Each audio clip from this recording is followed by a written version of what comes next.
Tell him the treaty recognizes no jurisdictional limitations. Well? You will ask me why. Because I said so. Perhaps Mr. Adams is meditating on his response?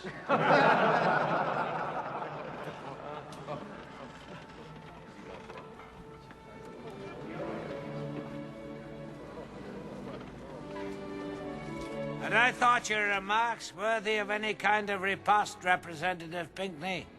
Be assured you'd have heard from me hours ago. I believe this case has great significance, sir. Our Secretary of State has already deemed it worthy of his attention. You don't have to shout. Stop shouting. No, yes. If you gentlemen will excuse me.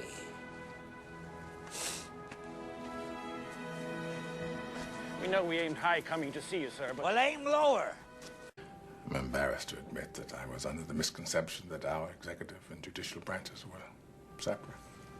No more so than these, Mr. Jolson. No more so than these.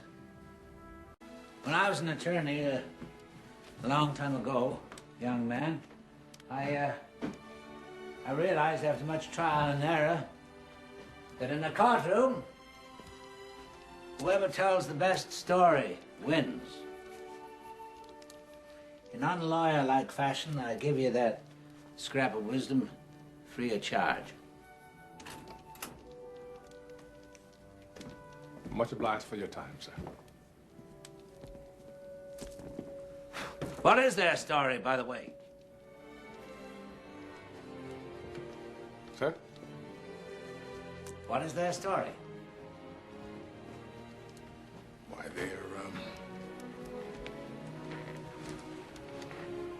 from West Africa. No. What is their story?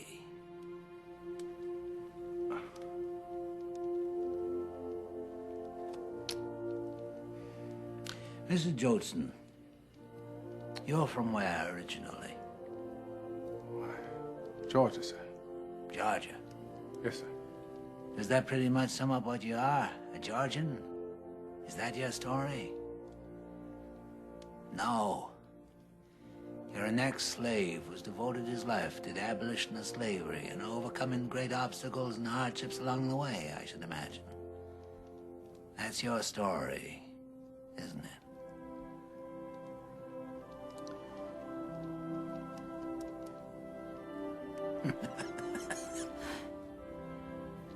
You and this young so-called lawyer have proven you know what they are. They're Africans. Congratulations. What you don't know, and as far as I can tell, haven't bothered in the least to discover, is who they are. Cicero once said, appealing to Claudius in defense of the Republic, that the whole result of this entire war depends on the life of one most brave and excellent man. In our time, in this instance, I believe it depends on two. A courageous man at present in irons in New Haven named Cinque, and you, sir. Caesar. Cicero's appeal was to Julius Caesar and not Claudius. Claudius would not be born for another 100 years. Does Great Britain have any treaties with West Africa which may override those between Spain and America? No. Does Great Britain have any treaties with America which might override those between Spain No. Does the American government have any treaties with West Africa? No. Does Spain have any treaties with West Africa? No. Does the Commonwealth of Connecticut have any treaties with West Africa? No. Now stop this! The other night I was talking with my friend Cinque. He was over at my place and we were out in the greenhouse together. And he was explaining to me how when a member of the Mende, that's his people, how when a member of the Mende encounters a situation where there appears no hope at all, he invokes his ancestors. Tradition.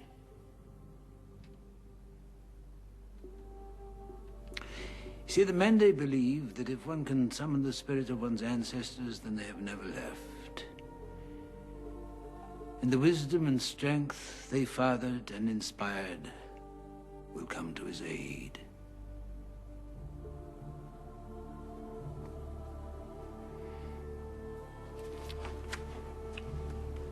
James Madison, Alexander Hamilton, Benjamin Franklin, Thomas Jefferson, George Washington, John Adams.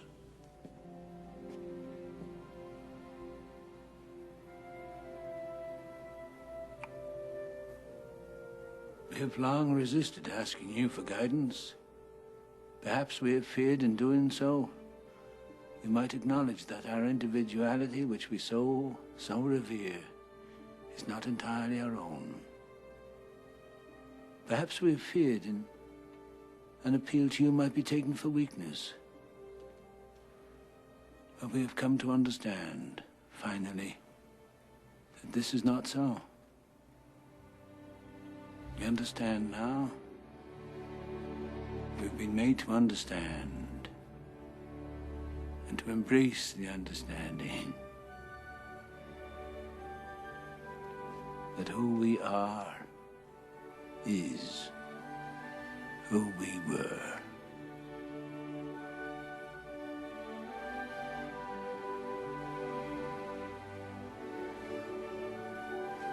We desperately need your strength and wisdom to triumph over our fears, our prejudices, ourselves. Give us the courage to do what is right. And if it means civil war, then let it come. And when it does, may it be finally the last battle of the American Revolution.